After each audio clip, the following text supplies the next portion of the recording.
Kapatid, kamusta? Balita ko, may pinagdadaanan ka daw ah. Sobrang bigat na ba? Para bang wala nang solusyon? Pagod ka na ba? Tara, may isi-share ako sa'yo. Sabi sa Matthew 11:28, "Come to me, all you who are weary and heavy laden, and I will give you rest."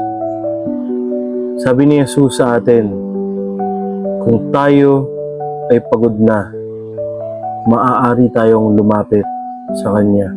Kapatid, maaari nasa sitwasyon ka ng buhay mo ngayon na para bang wala nang sagot sa lahat na nangyayari at pagod ka na. Pero kapatid, gusto ko lang sabihin sa'yo, may kapahingahan sa ating Panginoon. Maraming tao hindi ito nauunawaan. Kaya nandito ako para ibahagi itong katotohanan ko sa inyo. Na bagamat parang walang tigil ang mga pagsubok ng buhay, pero may kapahingahan sa ating Panginoon. In fact, inaantay ka lang niyang lumapit. Kaya ang sabi niya, "Come to me." Lumapit daw tayo sa Kanya at tayo ibibigay niya ng kapahingahan. Kahit ano pang bigat ng pinagdadaanan mo ngayon, kahit para bang walang katapusan at walang solusyon, kapatid, meron. Ba't ko alam?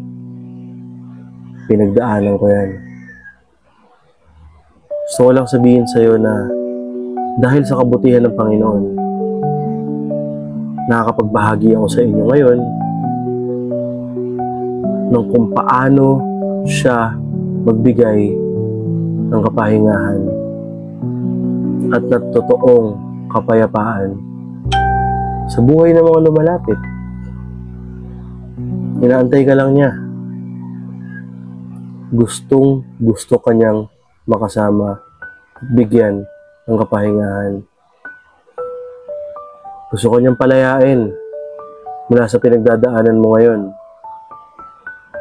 Kailangan mo lang lumapit. Pag may tanong ka, kapatid, message mo lang ako at magbibigay ako ng oras para sagutin ang iyong katanungan. Stay